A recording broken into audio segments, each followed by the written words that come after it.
ناظرین کرام، ہماری کوشش رہتی ہے کہ ہم انجمن حسینیہ کے یوٹیوب چینل جہان خواجگان پر آپ کی ملاقات انجمن سے تعلق رکھنے والی ان اہم شخصیات سے کروائیں جنہوں نے اپنے اپنے میدان میں کارہائے نمایاں سر انجام دیے ہیں۔ ہمارا پروگرام ایک شخصیت ایک تعارف میں آج ہماری مہمان شخصیت جناب ریاض احمد بنہ صاحب ہیں، جن کی شخصیت کا خاصہ قرآن فہمی اور فروغ تعلیمات قرآن ہے۔ مگر ان سے بات کرنے سے پہلے آئیے ایک نظر ان کو مختلف مواقع پر ملنے والے ان انعامات و سرٹیفکیٹ پر ڈالتے ہیں جو ان کی شاندار کارکردگی پر ان کو پیش کیے گئے۔ السلام علیکم ناظرین کرام۔ وعلیکم السلام ورحمۃ اللہ۔ میں ہوں شیخ محسن رضا اور آپ دیکھ رہے ہیں انجمن حسینیہ کا یوٹیوب چینل AHKN۔ آج ہماری خوش قسمتی ہے کہ ہمارے درمیان جناب الحاج ریاض بنہ صاحب موجود ہیں۔ ریاض بنہ صاحب کی شخصیت یقیناً کسی تعارف کی محتاج نہیں ہے۔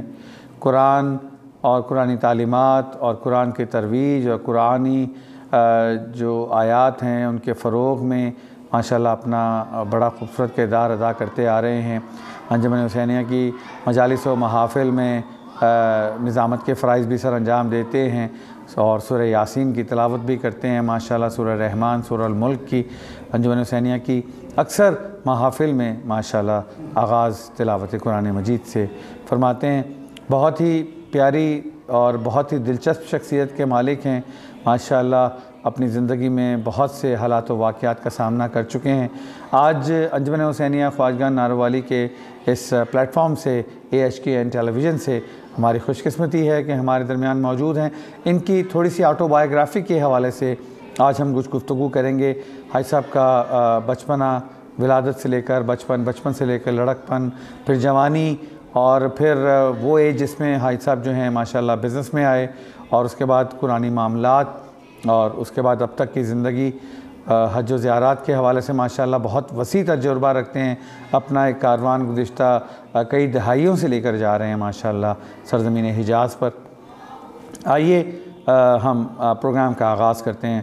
حاج صاحب السلام علیکم۔ علیکم السلام ورحمۃ اللہ وبرکاتہ۔ حاج صاحب اپنا ذرا پورا نام سے آغاز کیجئے۔ میرا نام شیخ ریاض احمد بنہ، ولدیت حاجی شیخ اعجاز حسین بنہ، ماشاءاللہ، اور ہماری جو ہے وہ بنہ فیملی سے ہے اور قبیلہ چھوکرا سے ہمارا تعلق ہے ماشاءاللہ۔ اور حاج صاحب تاریخ پیدائش یاد ہے؟ الحمدللہ بالکل یاد ہے، 5/12/1956۔ 5/12/1956 ہاں جی ماشاءاللہ، الحمدللہ، یہ میری تاریخ پیدائش ہے۔ شناختی کارڈ پہ بھی یہی درج ہے ماشاءاللہ، اور میرے نکاح نامے پہ بھی یہی درج ہے ماشاءاللہ۔ تو حاج صاحب سب سے پہلے آغاز کرتے ہیں کہ ابتدائی تعلیم کا آغاز جو ہے بالکل جب ماں کی آغوش سے نکلے اور چلنا شروع کیا تو سب سے پہلی ابتدائی تعلیم کیا تھی؟ کیسے؟ ابتدائی تعلیم میری رنگ محل مشن ہائی اسکول سے میں نے آغاز کیا اور تقریباً 8 سال میں وہیں پر پڑھتا رہا۔ جی۔ اس کے بعد شالمی میں پاک اسٹینڈرڈ کالج میں نے داخلہ لیا اور وہاں پر سب سے دلچسپ میرا واقعہ جو پیش آیا کہ 80 آدمیوں کی وہ کلاس تھی، اس میں ہم 2 شیعہ تھے، ایک بالکل گمنام تھا لیکن میں بالکل جو ہے نا ببانگ دہل ہر بات کرتا تھا، اور ہمارے ایک ٹیچر تھے ان کا نام غلام حیدر تھا لیکن وہ تھے اہل سنت۔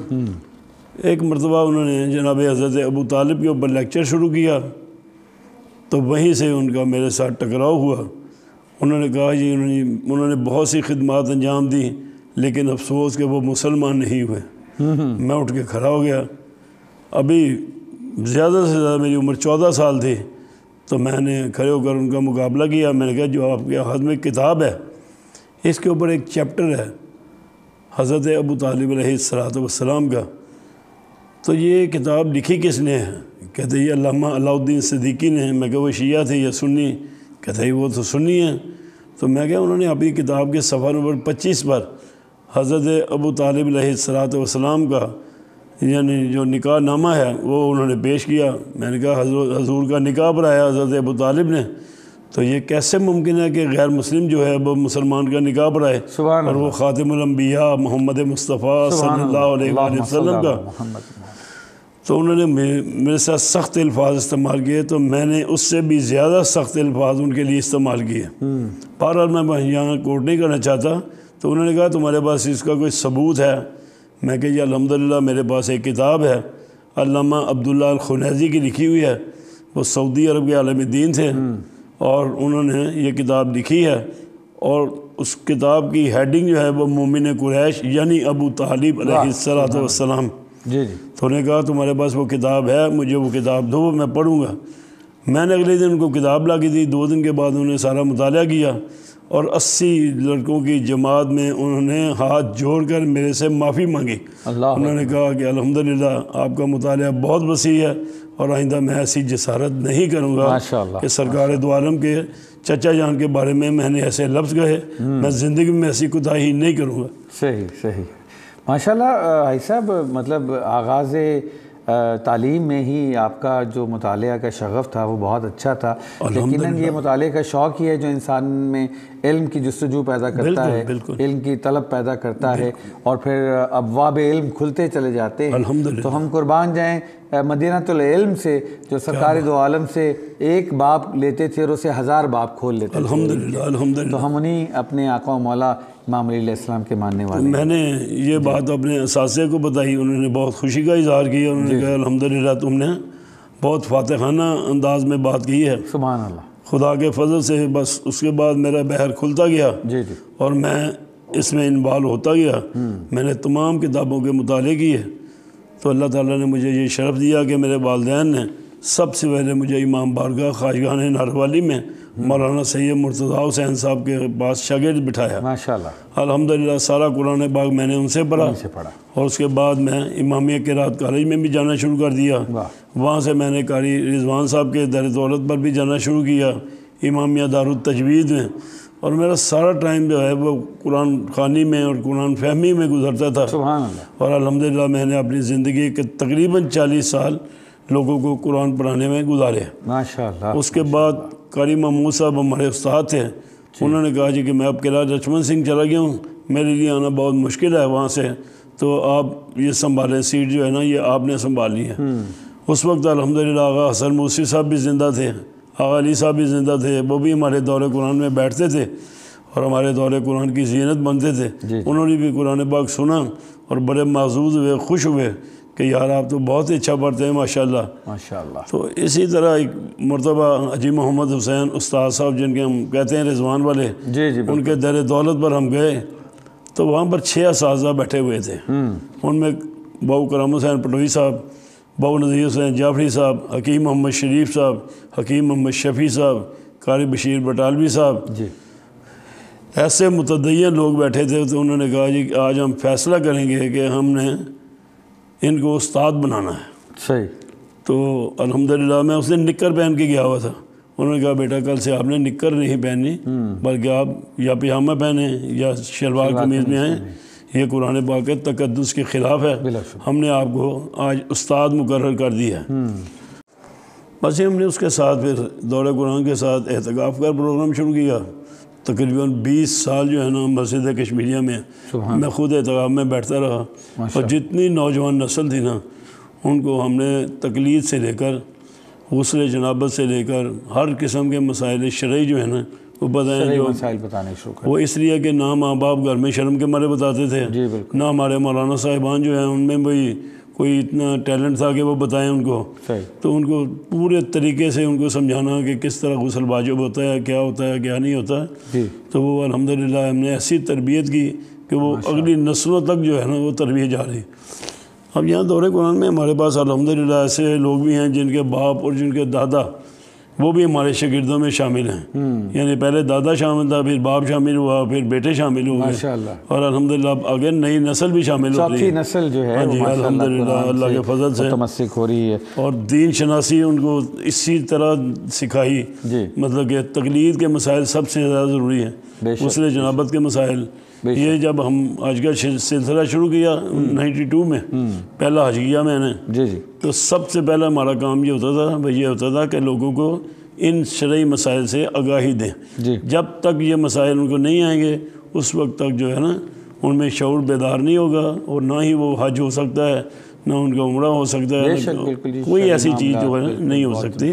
خصوصاً خواتین کے لیے ہم نے الگ محافل کا بندوبست کیا، ان کے لیے عورتوں کا بندوبست کیا، جو آغا حیدر کی بیوی، ان کے شرعی مسائل جو ہیں وہ ان کی طرف ہم راغب کرتے تھے کہ ان کو سکھائیں کہ کس طرح غسل کیا جاتا ہے۔ اور بلکہ ہمارے ساتھ ایسا بھی واقعہ پیش آیا، ہماری برادری کے کچھ لوگ تھے جن کی عمر 65 سال تھی، دادا اور نانا بھی بن گئے، تو بعد میں نکل کے انہوں نے میرا ماتھا چوم کے کہا خدا کی قسم ہم نے آج تک غسل جنابت کیا ہی نہیں، اللہ اکبر، ہمیں پتہ ہی نہیں ہے، آج آپ نے ہمارا غسل صحیح کرایا۔ سبحان اللہ، اور اس طرح 2-3 سال پہلے ایک خاتون ملی، اللہ اکبر، اس نے میرے بالکل قریب آ رہی تھی، میں بڑا شرمندہ ہو رہا تھا، گھبرا رہا تھا، کہتی ہے بھائی جان آپ شرمسار نہ ہو، نہ گھبرائیں، میں نے آپ کے ساتھ 1997 میں حج کیا تھا، آپ نے ہی غسل صحیح کرایا، آپ نے ہی وضو صحیح کرایا، آپ نے نماز صحیح کرائی، آپ نے نماز تہجد بتائی، اور میں 1997 سے لے کر آج تک نماز تہجد پڑھ رہی ہوں، اور کبھی ایسا نہیں ہو گیا آپ کا نام نہ لیا اس میں۔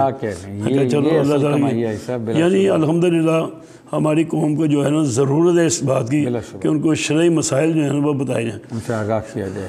آج کل اتنا افسوس کا مقام ہے کہ ابھی پرسوں میرے ساتھ ایک گاڑی میں لڑکا سفر کر رہا تھا، وہ بدعملی سے آیا تھا، میں نے اس سے پوچھا بیٹا کلمہ، کہتا ہے وہ کیا ہوتا ہے؟ پھر میں نے اس کو کلمہ سکھایا، میں نے کہا میں نے روز تم سے سننا ہے، آپ کی مہربانی یاد کرو، بڑا امام یاد کرو، سورج دن یاد کرو، فلو دن یاد کرو۔ اب ان باتوں کی ضرورت ہے کہ ہمیں جو ہے نا اس طرح اپنی نسل کو جو ہے نا موبائل سے بچانا چاہیے، اور ان کو یہ تربیت دینی چاہیے۔ اگر ہم نے ایک آدمی کی اصلاح کر لی تو الحمدللہ ہماری عاقبت بخیر ہوگی، جب تک وہ جو پڑھتا رہے گا اتنی دیر تک وہ یعنی اس سے ثواب سے فیضیاب ہوتے ہیں۔ ایسا آپ جب آپ اپنے ان ایام سے گزرے، جوانی کے مڈ میں آئے، آپ نے کام ماشاءاللہ بزنس پہ سٹارٹ کیا، ساتھ ساتھ دینی تعلیمات، اسی دوران آپ کی شادی بھی ہوئی ماشاءاللہ؟ ہاں جی، شادی کس 1986 میں؟ ہاں جی 1986 ماشاءاللہ ہماری جو بھابھی، ہماری چاچی جو ہیں وہ بھی ماشاءاللہ اس سارے کام میں آپ کے ساتھ نہیں، وہ 8 سال پہلے تو فوت ہو گئی بیچاری، اچھا، اچانک ہی اس کی ڈیتھ ہو گئی۔ اللہ اکبر، 4 بیٹے اللہ نے دیے مجھے، بیٹی کوئی نہیں ہے، 2 بیٹوں کی میں نے شادی کر دی ہے، 2 کی انشاءاللہ کر رہی ہے انشاءاللہ۔ تو بہرحال الحمدللہ بڑی نیک خاتون تھی، اللہ تعالیٰ اس کے جانے کے بعد میں نے سوچا بھی نہیں اور شادی کرنے کا، کیونکہ اتنی پاکیزہ اتنی اچھی خاتون تھی ماشاءاللہ۔ بھائی صاحب، آپ کے بچوں میں، آپ کے 4 بیٹوں میں آپ کس کے بارے میں محسوس کرتے ہیں کہ یہ بچہ دین سے، قرآن سے، آپ وہ جو پوری دنیا کو آپ سکھا رہے ہیں، اس میں گھر میں جو ہے وہ چیز کیسے؟ الحمدللہ وہ بھی صحیح چل رہی ہے، خصوصاً 2 بچے جو بڑے ہیں، جون صاحب اور محسن صاحب، محسن کی تو آپ اچھی طرح جانتے ہیں، جی بالکل، اب تو وہ ماشاءاللہ اتنی خدمت کر رہے ہیں، عمرے کے اوپر جو عمرے پہ جانے والے لوگوں کی ان کو مفت ٹکٹ فراہم کرتا ہے، مفت سے مراد کے جتنے کی ٹکٹ آتی ہے اتنی فراہم کرتا ہے، بلا نفع نقصان، ہاں جی، ویزے لگوا کے دیتا ہے، وہ کہتا ہے میں نے آپ کا مشن نہیں چھوڑنا انشاءاللہ تعالیٰ، ماشاءاللہ، اور ہر طرح سے وہ فرمانبردار ہے ماشاءاللہ الحمدللہ۔ بھائی صاحب، آج کل جو قرآنی تعلیمات ہیں ان کا جو فروغ ہے، اس میں ہمارے علماء جو ہیں، علماء وقت جو ہے، ان کا کیا کردار آپ کی؟ ان کا کردار جو ہے وہ ہماری سمجھ سے بالاتر ہے، نہ انہوں نے اپنی ذمہ داری کبھی محسوس کی ہے، بس جو مدرسہ ان کو مل گیا ہوا ہے، ان میں اکثر علماء جو ہیں وہ کہتے ہیں زکوٰۃ بھی ہمارے لیے، خمس بھی ہمارے لیے، ہمارے سادات بھی ہمارے لیے، سب کچھ ہمارے لیے ہے۔ یہ وہ چیزیں ہیں جن سے لوگوں کا حق مارا جا رہا ہے۔ اکثر علماء جو ہے نا وہ میں دیکھتا ہوں وہ کہتے ہیں سب کچھ ہمیں دو، ہم جانیں ہمارا کام جانیں، تو ان کی دین کی طرف اتنی رغبت بھی نہیں، توجہ بھی نہیں، نہ لوگوں کو اتنا سکھا رہے ہیں وہ کچھ، بس جتنا بھی ہوتا ہے ایک فارمیلٹی پوری کر رہے ہیں بس، یعنی حق ادا نہیں ہو پا رہا۔ حق ادا نہیں، مدارس و مساجد سے جو حق فروغ قرآن کا ہونا چاہیے وہ ادا نہیں ہو پا رہا۔ جی ممبر سے ایسی باتیں ہوتی نہیں جن سے لوگوں کی اصلاح ہو، وہ صرف چاہتے ہیں کہ ہماری واہ واہ ہو، لوگ ہمیں واہ واہ کریں، بس یہی بات چل رہی ہے آج کل۔ اگر وہ ممبروں سے جو ہے نا وہ صحیح معنی میں تبلیغ کریں تو ہمارا یہ آدھا کام جو ہے نا آسان ہو جائے، اور لوگ یقینی طور پر اس طرح متوجہ ہو جائیں۔ جی ہمارا المیہ ہے۔ بالکل حاجی ریاض بنا صاحب، ایک ہم پہ شیعوں پہ الزام بھی لگتا ہے اور ہمیں کہا جاتا ہے کہ جی شیعہ قرآن سے دور ہیں، شیعوں میں حافظ قرآن کم ہوتے ہیں یا نہیں ہوتے ہیں، اس حوالے سے آپ کیا کہیں گے؟ کہ الحمدللہ اب تو 4 مدرسے ایسے ہو گئے ہیں جہاں پر حفظ قرآن کی جو ہے نا کلاسیں شروع ہو چکی ہیں، اور تقریباً جو میری نظر میں اس وقت ہیں تقریباً 200 سے زیادہ حفاظ ہیں اگر آپ چاہیں تو ہم اس کی لسٹ بھی فراہم کر سکتے ہیں. الحمدللہ اتنی تیزی سے اب جو ہے نا سرٹیفائڈ ہمارے پاس حفاظ قرآن جو ہیں وہ ماشاء اللہ موجود ہیں. اور آئی صاحب میں یہ دیکھتا ہوں، میں جب کبھی ایرانی چینلز دیکھتا ہوں تو میں دیکھتا ہوں وہاں پہ بہت چھوٹے چھوٹے بچے جو ہیں ان میں قرآن حفظ کرنے کا شوق، اور نہ صرف حفظ کرنے کا شوق بلکہ اس کے حوالے سے سوالات اور ان کے جوابات دینے کا، کہ جب وہ پروگرام دکھاتے ہیں تو وہ کہتے ہیں بیٹا فلانے صفحے کی فلانی آیت میں یہ والی آیت کون سی ہے، اس کا ترجمہ بھی بتاؤ، اس کا نزول شان نزول بھی بتاؤ. تو یہ بہت تیزی سے یہ شعور، اور اس میں محسن بھائی سب سے زیادہ بات یہ ہے کہ اگر ہم انعامات کا سلسلہ شروع کر دیں نا تو اس سے بہت زیادہ فائدہ ہوتا ہے. ہم نے کئی مرتبہ دیکھا ہے جب ہم انعامات دیتے ہیں نا، اب الحمدللہ مجھے 51 سال ہو گئے یہ مسجد کے شویلیہ میں، ہم نے کبھی کوئی ایک بچہ بھی نہیں چھوڑا جس کو انعام نہ دیں. جو ایک دن بھی آئے اس کو بھی انعام دیتے ہیں تاکہ اس کی رغبت بڑھے، وہ آئے. حالانکہ یہ انعام 10 20 50 100 200 روپے کا 500 روپے کا اس کی کوئی اہمیت نہیں ہے، لیکن وہ بچوں میں ایک شعور آتا ہے، پتہ لگتا ہے ان کو کہ مجھے انعام ملنا ہے، میری عزت ہوگی، میرے ماں باپ کی عزت ہوگی. اس میں بہت زیادہ فائدے ہیں. ہم یہ کمپٹیشن کروائیں، مقابلے بازی کروائیں ان بچوں میں. اگر ہم نے تھوڑے سے وقت میں الحمدللہ اتنے فوائد حاصل کیے اس سے، خدا گواہ ہے کہ مجھے یقین ہے کہ 75% لوگ جو ہیں نا جنہوں نے ہم سے قرآن پڑھا ہے مسجد میں، وہ آپ ان کو کوئی بھی آئے وہ فوراً بتائیں گے، ہاتھ کرا کریں گے کہ ہاں ہمیں پتہ ہے کہ اس کی شان نزول کیا ہے، اس کا کیا ہے. یہ صرف ایک 10 روپے کا اثر ہے، انعامات کا اثر ہے. ان کو بچوں کو جو ہے نا ہم سوٹ دیتے ہیں، قرآن باغ دیتے ہیں، مفادل جنان دیتے ہیں، ان کو اچھی چیزیں دیتے ہیں. ہم نے کوئی دنیاوی لالچ نہیں دیا. ہم یہ دیکھتے ہیں غریب آدمی اس کے پاس پیسے نہیں ہیں، اس کو سوٹ دے دیا، چلو یا 500 700 800 ہزار روپے کا سوٹ، وہ خوش ہو جاتا ہے. قرآن با ترجمہ دیتے ہیں، مفاتل جنان دیتے ہیں. ایسے کئی کام کرتے ہیں جس سے ان کو جو ہے نا رغبت ملتی ہے کہ ہم نے آنا ہے، ہم نے کچھ نہ کچھ سیکھنا ہے، کچھ پڑھنا ہے. اور دوسرا یہ ہے کہ جب بھی بچوں کی کوئی جماعت ہوتی ہے، میں کسی کے گھر میں جاتا ہوں تو میری عادت ہے میں وہاں پر غیبت کرنے کے بجائے یا کسی اور کے مال کو ادھر چھیڑنے کے بجائے میں ان سے پوچھتا یار کلمہ سناؤ، 12 امام سناؤ، 14 معصوم سناؤ، یہ بتاؤ صفات ثبوتیہ بتاؤ، صفات سلبیہ بتاؤ. ان سے ان کا ذہن جو ہے نا، اچھا بچیوں کے بعد جاتے ہیں، میں کہتا ہوں غسل کتنے ہیں شریعت میں، عورت کے اوپر کتنے غسل واجب ہیں، مرد کے اوپر کتنے غسل واجب ہیں. ان سے جواب لیتا ہوں، اگر نہیں پتہ ہوتا بتاتا ہوں یہ کون سے ہیں غسل جو ہم نے کرنے ہیں.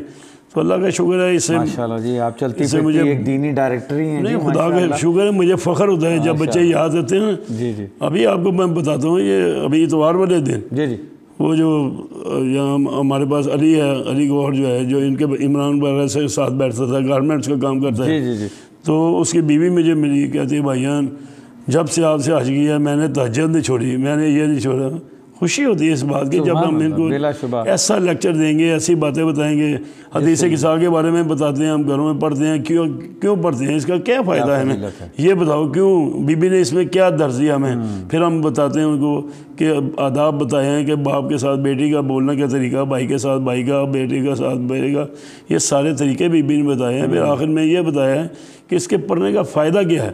ہم گھروں میں اس لیے پڑھتے ہیں کہ چند لوگ اکٹھے ہو جائیں گے تو حدیث کی کتاب پڑھی جائے گی تو یہ خیر و برکت اپنی جگہ پہ ہے، لیکن اس کے فوائد سمجھنے چاہیے.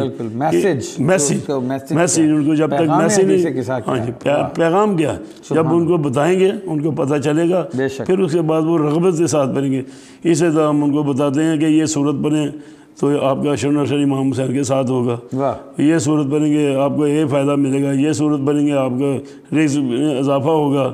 یعنی سورہ واقعہ، سورہ مزمل، ایسی صورتیں ان کو بتاتے ہیں. پھر جب بتاتے ہیں کہ سجدے میں جائیں تو 14 مرتبہ یا وہاب پڑھو. اللہ تعالیٰ کہتا ہے میں کبھی زندگی میں اس کو کسی کا محتاج نہیں کروں گا. سبحان اللہ. یہ چیزیں جو ہیں نا بڑا فرق پڑتی ہیں. صحیح ہے. حاج صاحب تھوڑی سی بات کرتے ہیں انجمن حسینیہ. جی بسم اللہ. انجمن حسینیہ ماشاءاللہ آپ کے سامنے پروان چڑھتی رہی اور اب ماشاءاللہ ترقی کی منازل طے کری. انجمن حسینیہ کے ساتھ آپ کا سفر کیسا رہا اور کس حد تک آپ ابھی تک اس کے ساتھ اٹیچ ہیں؟ دیکھیے جی الحمدللہ جس دن سے انجمن حسینیہ بنی ہوئی ہے، یہ تو ہمارے بزرگوں نے بنائی. اس وقت ہم پیدا بھی نہیں، 1906 میں تو ہمارا وجود بھی نہیں تھا. لیکن جب پتہ چلا تو الحمدللہ ہم نے دل و جان سے انجمن کی خدمت کی. جو کام بھی انہوں نے ہمارے ذمہ لگایا ہر کام ہم نے کیا. الحمدللہ انہوں نے کہا یہاں پر قرآن پاک کی ترویج ہونی چاہیے، ہم نے کہا یہ الحمدللہ ہم حاضر ہیں. نماز کی ترویج ہونی چاہیے، ہم نے کہا ہم حاضر ہیں. جو بھی کام انہوں نے ہمارے ذمہ لگائے وہ الحمدللہ ہم کرتے رہے. یہ ساجد جاوا یہ سب ہمارے دوست جو ہیں مسجد کشمینیہ سے ہمارا ساتھ شروع ہوا اور یہاں تک جو ہے نا ہمارا ساتھ ان کے ساتھ رہا. اسی طرح حاجی ظہور منگرا صاحب ہیں, ان کے ساتھ ہمارا ساتھ رہا. ان کو ہم نے کئی تجاویز دی کہ یہ کرنا چاہیے, یہ کرنا چاہیے, یہ کرنا. اس وقت اچھے لوگ اس میں تھے, کام کرنے لوگ تھے, ان کا شعور تھا. اب تو زیادہ تر نام و نمود ہے بس. اور ہماری سسٹر ہیں وہ بھی الحمدللہ 50 سال تھے فی سبیل اللہ سوز خانی کر رہی ہیں. جہاں بھی کوئی بھی ان کو بلائے, کبھی انہوں نے ایک پیسہ نہیں مانگا کہ ہمیں پیسہ کرائے گا بھی دے دو. یہ اللہ کا احسان ہے ہمارے اوپر. بالکل ٹھیک. آئی صاحب ہمارا انجمن حسینیہ کا جو دینیات سینٹر ہے ماشاءاللہ, آپ اس کے جو کنوینر صاحب ہیں محمد علی کمرہ صاحب, آپ باخبر ہیں کہ میں ہلکا سا یہ پوچھنا چاہوں گا کہ آپ کے خیال میں دینیات سینٹر کیسا کام کر رہا ہے اور اس میں کیا گنجائش ہے بہتری کی؟ بھجن بات یہ ہے کہ محمد علی کمرہ اچھا بچہ ہے, اور اس نے ہمارے ساتھ تعاون بھی کیا ہے, ہمارا وہ سیکٹری بھی رہا ہے, حاضری بھی لگاتا رہا ہے بچوں کی. لیکن اس کے بعد اس کی ایکٹیویٹی کا مجھے پتہ نہیں ہے, کیونکہ میں نے اس کے بعد دلچسپی نہیں لی, کیونکہ ہمارا الحمدللہ اپنا پروگرام چلتا تھا. اس میں دلچسپی نہیں لی. میں کسی کی غیبت نہیں کر سکتا, نہ کسی کو برا بھلا کہہ سکتا, لیکن یہ ہے کہ الحمدللہ وہ کام اچھا ہی کر رہا ہوگا. دینیات سینٹر ماشاءاللہ بچوں کی تعلیم و تربیت, قرآنی تعلیم و تربیت کے حوالے سے ماشاءاللہ بڑا کلیدی کردار ادا کر رہا ہے یہاں پہ بھی اور قومی مرکز میں بھی ماشاءاللہ. مجھے پتہ چلا ہے الحمدللہ. اچھا آئی صاحب ایک بڑا اہم موضوع جس کے اوپر میں آپ سے کچھ پوچھنا چاہتا ہوں. آپ کا جب بھی ریاض بننا صاحب کا نام آتا ہے تو ذہن میں فوری طور پہ حج, عمرہ اور زیارات کا نام آتا ہے, کیونکہ ہم بہت چھوٹے ہوتے سے دیکھ رہے ہیں کہ ماشاءاللہ میں جب ابو کے ساتھ اردو بازار آتا تھا تو پتہ چلتا تھا کہ جی آئی صاحب حج پہ گئے ہوئے ہیں, حج صاحب حج سے آ رہے ہیں, حج صاحب زیارتوں پہ گئے ہوئے ہیں. تو یہ ماشاءاللہ آپ کا جو یہ کاروان حج حیدری کے نام سے تھا, اس کا آغاز کب سے اور کب تک چلا؟ یہ 92 سے آغاز ہوا. اچھا. اور 2007 یعنی 2007 تک یہ چلا ہمارا حیدر صاحب کے ساتھ ماشاءاللہ. پھر میں نے 2 سال میں نے کیا اور 9-10 میں پنڈی کے ساتھ گیا. اس کے بعد 14 سے میں نے پھر اپنا کاروان شروع کیا. 14 سے لے کر 18 تک چلتا رہا, اور اس کے بعد کووڈ آ گیا, وہ بندی ہو گیا سلسلہ جو ہے. اس دوران میں ہم نے عمرے کی الحمدللہ. اللہ تعالیٰ نے مجھے 23 حج کی سعادت دی ماشاءاللہ. 23 حج کیا. ہاں جی الحمدللہ. 50 کے قریب عمرے کی الحمدللہ. اور 10 مرتبہ میں الحمدللہ کربلا جا چکا ہوں. 10 مرتبہ میں نے شام کا سفر کیا ہے ماشاءاللہ. 10 مرتبہ میں روضہ امام رضا علیہ السلام پہ گیا ہوں. اللہ کے فضل سے سب زیارات میں نے مکمل کیے ہیں, اور الحمدللہ جن لوگوں کو کروائی ہیں وہ آج بھی یاد کرتے ہیں کہ الحمدللہ ہمیں, کیونکہ ہمارا ایک یعنی طرح امتیاز ہم لوگوں کو کہتے تھے کوئی پیکیج نہیں ہے ہمارا, صرف ایک پیکیج ہے بس, وہ یہ کہ آپ کے اعمال میں کوئی کسر نہیں رہے گی. سبحان اللہ. اس میں حاجی رہا صاحب الحمدللہ ہمارے لیے مثال ہیں. وہ میرے پاس آئے کہتے جی 6 حاجی میرے پاس ہیں, آپ نے رابطہ نہیں کیا؟ میں کہا حاجی صاحب, کہتے جی مجھے ہر کوئی پیکیج دے رہا ہے. میں نے ان سے پوچھا, انہوں نے بتایا کہ کوئی ناشتے کا کوئی یہ. میں کہا صاحب ہمارا کوئی پیکیج نہیں ہے, ہمارا پیکیج یہ ہی ہے کہ آپ کے اعمال صحیح ہوں گے, اعمال میں کسر نہیں رہے گی. وہ ایک مرتبہ میرے ساتھ شام گئے تو اس کے بعد اگلے سال وہ کسی اور کے ساتھ گئے تو ان کو مزہ نہیں آیا. پھر وہ مجھے ملے چھوٹا مفتی باقر میں, مجھے کہتے ہیں یار ریاض صاحب سارے پیسے میرے ذمہ, آپ مجھے اپنا پاسپورٹ بھیج دیں, میں نے آپ کے ساتھ جانا ہے. میں کہا صاحب الحمدللہ مجھے اللہ نے توفیق دیا, میں خود جاؤں گا, لیکن اللہ تعالیٰ نے ان کو موقع نہیں دیا, ان کی موت واقع ہو گئی بیچاروں کی, اللہ کے بعد چلے گئے. لیکن خدا کے فضل سے جن لوگوں نے حج اور زیارات عمرہ ہمارے ساتھ کیا ہے وہ الحمدللہ خدا کے فضل سے آج بھی یاد کرتے ہیں کہ ہمارے اعمال میں کوئی کسر نہیں رہی. بالکل. اگر کسی نے 10 مرتبہ کہا کہ ہم نے طواف کے لیے جانا ہے, ہم ان کو لے کریں. اگر کسی نے کہا کہ ہم نے یہ کام کرنا ہے, ہم اس کو لے کریں. اگر انہوں نے کہا ہماری زیارت مکمل نہیں, ہم نے کہا آپ زیارت کر لیں. سبحان اللہ. تو یہ الحمدللہ اللہ نے شرف دیا کہ آپ جو بھی کسی نے کہا. ایک مرتبہ ایک خاتون تھی باجی رشیدہ اس کا نام ہے, سفیر کی وہ بہن ہے, لندن میں ہوتی ہے. جی جی. حج کر کے آ گئی, کہتی ہے میرا حج قبول نہیں ہوا. میں حیران ہو گیا, میں کہ کیوں؟ کہتی ہے میں نے حضرت کا بوسہ نہیں کیا. اچھا. تو ہم نے کہا بوسہ یہ کوئی مشکل کام تو نہیں ہے, میں نے 10-12 لڑکے تیار کیے, ان کو میں نے گھرا ڈال کے اس کو اچھے جسمت کا بوسہ دلوا دیا. بیچاری دعائیں دیتی رہی کہ اللہ کا شکر ہے, خدا کا شکر ہے, الحمدللہ ان کی خواہش. یعنی ہر بندے کی ہر خواہش کوئی پوری نہیں کر سکتا, لیکن خدا نے توفیق دی کہ ہمیں کسی کا 2 بجے جانے, ہم 2 بجے چلے گئے, 1 بجے کا 1 بجے چلے گئے. جس وقت بھی کہا خدا کے فضل سے ہمارے طوافوں کا ریکارڈ ہے خدا کے فضل سے. اللہ نے اتنی توفیق دی کہ اتنے طواف کیے کہ لوگ حیران ہو جاتے اور مسلسل پڑھتے رہنا دعائیں پڑھ رہے ہیں، ایک منٹ کے لیے خاموش نہیں ہونا. سبحان اللہ. خدا کے فضل سے اتنی دعائیں یاد ہو گئی. اللہ نے ہمت و طاقت عطا کی. الحمدللہ بہت ہمت تھی، بہت طاقت تھی. ماشاءاللہ. اللہ کا فضل ہے. اب انشاءاللہ جائیں گے اگلے سال سے. ضرور ضرور جی، پروگرام انشاءاللہ بنے گا. ضرور یاد رکھیں آپ انشاءاللہ. بھائی صاحب، اللہ سبحانہ و تعالیٰ کے بڑے چنیدہ لوگ ہوتے ہیں، میں سمجھتا ہوں، جو قرآن سے، زیارات سے، حج و عمرہ سے متمسک رہتے ہیں اور لوگوں کو اس کی طرف رغبت دلاتے ہیں، کیونکہ یہ شعار اللہ ہے. بے شک یہ اللہ کی وہ نشانی ہیں جو ہمیں اللہ کی طرف راغب کرتی ہیں. تو حج عمرہ اور زیارات ماشاءاللہ جس طرح آپ اس حوالے سے ذوق و شوق رکھتے ہیں، تو کوئی ایک رف آئیڈیا ہے صاحب کہ ابھی تک کتنے لوگ آپ کے ساتھ حج کر چکے ہوں گے؟ الحمدللہ تقریباً 3-4 ہزار آدمی. 3-4 ہزار ماشاءاللہ. کیونکہ 231 250 اتنا ہمارے ساتھ آدمی جاتا رہے. 92 سے لے کر الحمدللہ 2018 تک. تو خدا کے فضل 3-4 ہزار آپ کے ساتھ حج کر چکے. پھر آگے ماشاءاللہ ان کی نسل بھی جو ہے وہ بھی. بلکہ آپ محسن بھائی حیران ہوں گے کہ آغا علی صاحب نے ہمیں ایک تربیت کی تھی، وہ یہ کی تھی کہ جن لوگوں کو معاملے کا پتہ ہی نہیں ہے حج کا کہ کیسے کرتے ہیں، ان کو ضرور لے کے جاؤ، ان کو تلاش کرو، ہوٹلوں سے جا کے تلاش کر کے لاؤ شیعوں کو، کیونکہ شیعوں کو تو بیچاروں کو حج کا پتہ ہی نہیں تھا. ایک مرتبہ ہمارے ساتھ ایک خاتون گئی، اس کی عمر 76 سال تھی. اللہ اکبر. ڈیرہ اسماعیل خان سے آئی تھی اور تقریباً اس کا قد 7 فٹ 2 انچ تھا. اچھا. وہ میں لیکچر دے رہا تھا کمرے میں، وہ آ گئی کہتی بھائی جان آپ کی مہربانی میں بھی آ جاؤں. میں کہا بسم اللہ آ جائیں.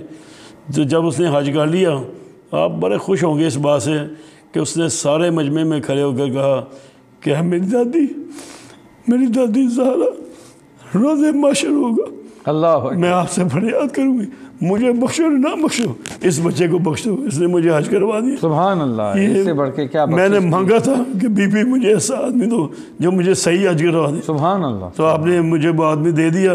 میں آپ سے یہ کہتی ہوں خدا کے لیے مجھے بخشوائیں نہ بخشوائیں، اس کو ضرور بخشوا دیں. کیا کہنا جی، اللہ کا فضل ہے، سند ہے جی. بے شک اولاد زہرا اولاد علی کی جانب سے آپ کو یہ سند ملی ماشاءاللہ. اسی طرح ایک مرتبہ 80 آدمی آئے گلگت سے. اچھا. ان میں سے کسی نے نہ عمرہ کیا تھا نہ حج کیا تھا، کچھ بھی نہیں کیا تھا، بلد تھے بالکل، نہ بلد تھے بالکل.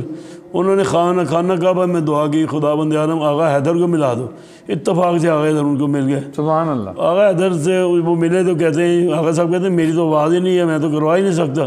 آغا صاحب نے کہا میں نے خانہ کعبہ آگے دعا کی کہ ریاض بنا ملا دو. اللہ اکبر. اتفاق سے خدا کی قسم، نہ ہمارا کوئی پروگرام تھا نہ کچھ تھا، وہ الحمدللہ پروردگار نے ملا دیا. جب میں نے ان کو حج کرایا، ایسا انہوں نے یعنی عمرہ تمتع کرنا تھا، ایسا عمرہ تمتع کیا، روڑ ہو کے وہ پاگل ہو. اللہ. آخر میں مجھے کہتے بھائی جان کیا خدمت کرے آپ کی؟ میں کہا میرے بزرگوں کے لیے ایک فاتح. کیا بات ہے، کیا بات ہے. واہ. مجھے اور کوئی خدمت نہیں چاہیے، واہ واہ. بس ہمارے دعا کر. واہ واہ واہ. یہ وہ جزائے جو اللہ کی ایسے واقعات پیش آئے الحمدللہ میرے ساتھ خدا کے فضل سے کہ مجھے یقین ہے کہ خدا بند عالم انشاءاللہ ضرور بخشے گا. بلا شبہ انشاءاللہ اللہ تعالیٰ اپنے نیک بندوں پہ ضرور نظر کرم کرتا ہے. بھائی صاحب، یہ جو فروغ قرآن فہمی، فروغ قرآن کے حوالے سے آپ اس وقت کیا سمجھتے ہیں سب سے زیادہ کس چیز کی ضرورت ہے، خصوصاً نوجوان؟ بھائی جان سب سے زیادہ ضرورت یہ ہے کہ ماں باپ اپنے بچوں کو قرآن کی طرف راغب کریں. سب سے پہلے وہ خود ہی راغب نہیں ہیں. اگر باپ بیٹی کو قرآن دیتا ہے تو کہتا ہے یار تمہیں قسم ہے جو اس کو کبھی کھول کے دیکھا، اس کو دیمک کھا جائے تو کھا جائے، لیکن تم نے نہیں کھولنا. اللہ. یہ ہمارے لیے یہ جو آنکھیں اللہ نے دی ہیں، معصوم فرماتے ہیں کہ اس حق یہ ہے کہ 50 آیات قرآن پاک کی ہر روز انسان پڑھے، ہر پڑھے. کون پڑھتا ہے ہمارے میں؟ سب سوئے رہتے ہیں، تک نماز بھی نہیں پڑھتے. ماں باپ سے کہو تو کہتے ہیں. آقا خامنائی نے اتنی پیاری مثال دی. ایک آدمی، ایک عورت نے ان سے سوال کیا کہ آقا صاحب بچے اٹھتے نہیں ہیں، سوئے ہوتے ہیں. کہتے ہیں کہ اچھا مجھے یہ بتاؤ کہ اگر تمہارے گھر میں آگ لگ جائے تم بچوں کی جگاؤ گی یا نہیں؟ کہتے ہیں زبردستی جگاؤں گی. تو کہتے ہیں آپ نے گھر کی آگ سے بچاتی ہے، جہنم کی آگ سے نہیں بچاتی. اللہ اکبر، اللہ اکبر. کیسے پیارے جملے ہیں، کیسے کیا بات ہے جی. بے شک کیسے جملے خدا کی قسم دل کو ہلا دیتے ہیں یہ جملے. بالکل. اور اگر ہم بھی اپنی اولاد کو شروع دن سے ہی نماز کی طرف، قرآن کی طرف راغب کریں تو کوئی ایسی وجہ نہیں ہے کہ ہمارے بچے قرآن نہ پڑھیں یا نماز نہ پڑھیں. ہماری اپنی سستی ہے، ہماری اپنی غلطی ہے. ہم رات کو ان کو دیر تک جگائے رکھتے ہیں اور صبح کو اٹھتے نہیں ہیں، نہ خود اٹھتے ہیں نہ بچے اٹھتے ہیں. اگر یہ والدین تھوڑی سی توجہ کریں، سختی کریں تو یہ الحمدللہ ہماری ذرا نم ہوتا یہ مٹی بڑی زرخیز ہے ساقی، بے شک الحمدللہ یہ لوگ اپنے آپ صحیح ہو جائیں گے، اپنے آپ ٹھیک ہو جائیں گے. کم از کم 50% لوگ صحیح ہو سکتے ہیں اگر آپ ان کو صحیح معنوں میں جو ہے نا دین کا شعور بتائیں، دین کا شغف دیں، تو وہ الحمدللہ صحیح ہو سکتے ہیں. ہماری اپنی غلطی ہے، ہماری اپنی کوتاہی ہے، ہم ان کو جو ہے نا مجبور نہیں کرتے کہ نہیں یار نہیں تم ایسا کام کرو، ایسا کام کو ایسا کرنا چاہیے. بالکل بالکل ان کو ڈرانا چاہیے. بالکل. دیکھو نا یہ ایک ایسا جملہ ہے کہ اگر گھر میں آگ لگ جائے تو تم بچوں کی جگہ کبھی رہنے دو گے اس کمرے میں؟ وہ کہتے ہیں نہیں کبھی نہیں. تو کہتے ہیں جہنم کی آگ سے کوئی ڈر نہیں ہے تمہیں. اللہ خدا کا واسطہ ہے اپنی جگاؤ، اپنی اور بچوں کو جگاؤ. بلا شبہ ان کو ایسے واقعات سنانے چاہیے، ممبروں پہ سنانے چاہیے. یہ ہمارے علماء کا بہت یعنی غلط کردار ہے کہ وہ بابا کی خاطر جو ہے نا وہ لچھے دار تقریریں کرتے ہیں لیکن عمل کی طرف نہیں لاتے ان کو. اگر وہ عمل کی طرف لائیں، ان کو اچھی طرح تربیت کریں تو الحمدللہ. اب یہ دیکھیں نا زیارت محمد صلی اللہ علیہ وسلم ہے، اس کے فوائد ان کو بتائیں. کوئی نہیں بتاتا، کوئی بھی مجلس میں بتاتا ہی نہیں ہے کوئی بھی. کیا فوائد ہیں اس کے؟ بتانا چاہیے نا. آپ کہنا یہ چاہ رہے ہیں کہ محراب و ممبر اگر اپنی ذمہ داری پوری کریں، بالکل وہ افراد جو محراب و ممبر میں ہیں تو یقیناً لوگوں میں قرآن فہمی، قرآن کا ذوق بڑھے گا. بالکل بڑھے گا، کیونکہ قرآن قصیدہ اہل بیت ہے. بے شک قرآن حرف جو ہے وہ قصیدہ اہل بیت ہے. قرآن اہل بیت کو دیکھ کر آیات نازل ہوتے رہی اور اہل بیت جو ہیں وہ قرآن کی تلاوت سے لوگوں کو فیضیاب کرتے رہے اور ان کے کردار میں قرآن مجید پوری طرح. اگر آپ ایک مثال دیں جی کہ جناب سرکار دو عالم صلی اللہ علیہ وسلم جناب سیدہ کے گھر پہ گئے مباہلہ کے بارے میں، جی جی تو کہا بیٹی آج میں تیرے در پر ایک سائل بن کے، اللہ اکبر، رسول بن کے نہیں آیا، سائل بن کے آیا، نبی بن کے نہیں. بیٹی مشکل ہے ہمارے دین کے اوپر. اللہ ماں بابا جان کیا بات ہے؟ کہا سچوں کو لے کے جانا ہے، تمہارے گھر سے سچا کوئی ہے ہی نہیں. نہ علی ہے، اس گھر سے سچا کوئی نہ حسین ہے، نہ تمہارے سے کوئی سچا. تو بی بی نے کہا بابا میری جان بھی آسر، آپ چلیں ہمارے ساتھ، ہم چلیں گے آپ کے ساتھ. کتنا اثر ہوا بی بی کے جانے کا. جنہوں نے کبھی جناب سیدہ کی شکل نہیں دیکھی، ایک بی بی کے جانے سے انہوں نے کہا خبردار ان سے موبائل نہ کر. اگر ان کا چھوٹا سا بچہ جو گود میں ہے نا وہ اگر بد دعا کر دے گا نا تو عیسائیت کا نام مٹ جائے گا. ایسے واقعات سنانے چاہیے. سبحان اللہ. ایسے واقعات سناتا ہی کوئی نہیں ہے. بلا شبہ بلا شبہ. بھائی صاحب دیکھیں ہمارے مولا معصوم امام حسن مجتبیٰ علیہ السلام آغوش مادر میں لوح محفوظ کا مطالعہ کرتے ہیں تو یقیناً وہ قرآن ہے جو وہاں پہ لکھا ہوا، وہ حالات دنیا ہیں جو لکھے ہوئے ہیں.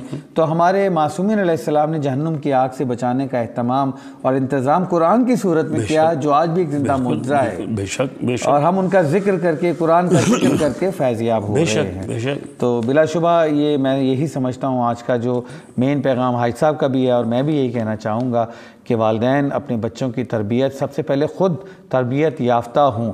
صبح کی نماز پڑھیں اور صبح کی نماز پہلی فتح کا اعلان ہے شیطان کے اوپر.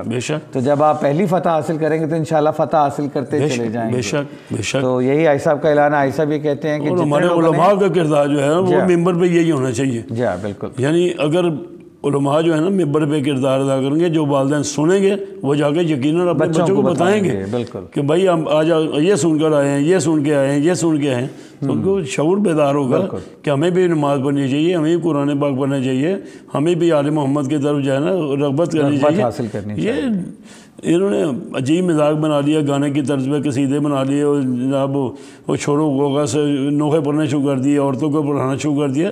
یہ غلط باتیں ہیں. بالکل. آپ کے زندگی میں آپ نے دیکھا کہ ہمارے کئی ذاکر ایسے تھے، یہ ممتاز کربلائی تھے، فیروز علی مولائی تھے، ایسے ان کے لوگ تھے جو کبھی انہوں نے اس کے ساتھ سوز کے ساتھ نہیں پڑھا تھا، ساز کے ساتھ نہیں پڑھا تھا. بالکل. لیکن لوگوں میں دقت ہوتی تھی. دقت تھی جی بالکل. لوگ دھاڑے مار کے روتے تھے. وہ لفظوں کی روانی، ان لفظوں میں جو غم کی کیفیت وہ بیان کرتے تھے اور لوگ اس کو محسوس کرتے روتے تھے. اور قرآن جو ہے وہ بلا شبہ اہل بیت سے الگ نہیں. القرآن مع علی والعلی مع القرآن. تو یہ وہ چیز ہے جس میں ہر علی والے کو قرآن سے متمسک ہونا بہت ضروری ہے. بھائی صاحب آپ ماشاءاللہ بہت خوبصورت رباعیاں پڑھتے ہیں ممبر کے اوپر، تو میری خواہش ہے کہ کوئی ایک رباعی اچھی سی 2-3 رباعیاں آپ سنائیں ہمیں. اللہم صلی علی محمد وآل محمد وعجل فرجہم.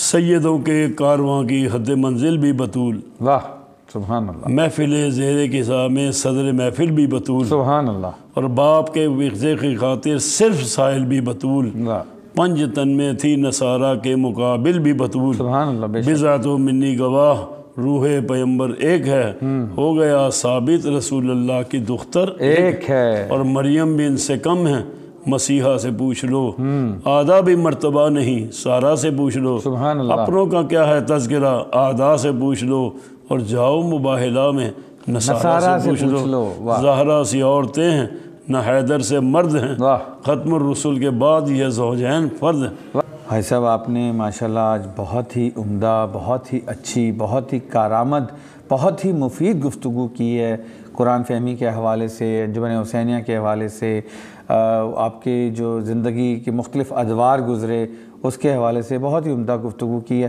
میں یہ چاہوں گا چونکہ اب پروگرام اپنے اختتامی مراحل میں داخل ہو رہا ہے تو میں یہ چاہوں گا کہ کوئی ایسا پیغام۔ بسم اللہ الرحمن الرحیم۔ سرکار دو عالم صلی اللہ علیہ وآلہ وسلم کا ایک فرمان ہے، انی تارکن فیکم الثقلین کتاب اللہ و اطاعتی اہل بیتی ما ان تمسکتم بہما لن تضلوا بعد ابدا، کہ میں تم میں دو کران قطع چیزیں چھوڑے جا رہا ہوں، ایک قرآن پاک ہے اور میری اہل بیت ہے، جب تک تم ان کے ساتھ متمسک رہو گے تم گمراہ ہرگز نہیں ہوگے حتیٰ کہ تم حوض کوثر پر میرے پاس نہ پہنچ جاؤ۔ سبحان۔ تو اس حدیث کی روشنی میں ہمیں یہ پیغام ملتا ہے کہ نہ ہم قرآن کو چھوڑ سکتے ہیں، نہ آل محمد رحمہ الصلوۃ والسلام کو چھوڑ سکتے ہیں۔ تو میرا والدین کو یہی پیغام ہے اور بچوں کو بھی یہی پیغام ہے کہ وہ اپنے والدین کو فالو کریں، اگر والدین نہ بھی رغبت کریں تو وہ خود والدین کو اس طرف توجہ دلائیں کہ آپ ہمیں قرآن کیوں نہیں پڑھاتے، آپ ہمیں ہماری توجہ قرآن کی طرف کیوں نہیں بتاتے، جب آپ نے ہمیں دنیا کی ہر آسائش لے کر دیا ہے، موبائل لے کر دیا ہے، نیٹ لے کر دیا ہے، فلاں لے کر دیا ہے، تو یہ ان کے بارے میں آپ سے سوال ہوگا، آپ نے ہمیں کیوں نہیں اس بارے میں بتایا۔ تو یہ ہمارا فرض بنتا ہے، والدین کا بھی فرض بنتا ہے کہ وہ اپنی اولاد کو صحیح معنوں میں ان کی تربیت کریں، یہ ان کا اولاد کے اوپر حق ہے خدا اور رسول کی طرف سے۔ تو یہ میں پیغام دوں گا کہ اپنی اولاد کو قبل اس کے کہ وہ گمراہ ہو جائے یا بگڑ جائے یا آپ کا گریبان پکڑے، آپ ان کو صحیح تربیت دیں تاکہ وہ صحیح طرف مائل ہوں، وہ نماز بھی پڑھیں، قرآن پاک بھی پڑھیں اور اس کے اوپر عمل بھی کریں، اس کا ترجمہ بھی دیکھیں، اس کی تفسیر بھی دیکھیں اور آل محمد رحمہ السلام کے فرامین کی طرف توجہ دیں۔ ہمارے بچوں کو اکثر یہ ائمہ رحمہ السلام کے معجزات یاد نہیں ہیں، ان کو بار بار دہرائیں، ان کی ولادت اور شہادت کی تاریخیں مقرر کریں اور اپنے گھر میں اس کو رواج دیں، ان کو بتائیں آپ کون سے امام کی آج ولادت ہے، کون سی شہادت ہے، آپ نے کیا کرنا ہے کیا نہیں کرنا۔ تو انشاءاللہ تعالیٰ اگر آپ یہ کام کریں گے تو آپ کی عاقبت بھی بخیر ہوگی اور آپ کی دنیا جو ہے وہ بھی بخیر ہوگی انشاءاللہ العزیز۔ اور مجھے یقین ہے کہ آج کے بعد والدین میرا پیغام جو ہے اس کو اپنے اذہان میں جگہ دیں گے، اپنے دل میں بٹھائیں گے اور اپنی اولاد کی صحیح معنوں میں تربیت کریں گے۔ خدا حافظ و ناصر۔ اللہم صلی علی محمد وآل محمد وعجل فرجہم۔ جی ناظرین، یہ تھے جناب ریاض بنہ صاحب جن کی خوبصورت باتوں سے ہم سب فیضیاب اور مستفیض ہوئے۔ میرا پیغام ہے قرآن جہاں تک پہنچے، یہی کہنا چاہ رہے تھے جناب ریاض بنہ صاحب۔ قرآن فہمی، قرآن پہ توجہ، قرآن کی تلاوت، قرآن کی تفسیر، قرآن کا پیغام سنیے، سمجھیے اور پھیلائیے، اس پہ عمل کیجئے، اسی میں دنیا بھی ہمیں انشاءاللہ اللہ عطا کرے گا، اسی میں عاقبت اور آخرت بھی بخیر ہوگی انشاءاللہ۔ اگلے کسی پروگرام میں ایک اور شخصیت کے ساتھ، ایک اور پیغام کے ساتھ ہم آپ کی خدمت میں حاضر ہوں گے۔ وما علینا الا البلاغ المبین۔ محسن رضا کو اجازت دیجیے، خدا حافظ۔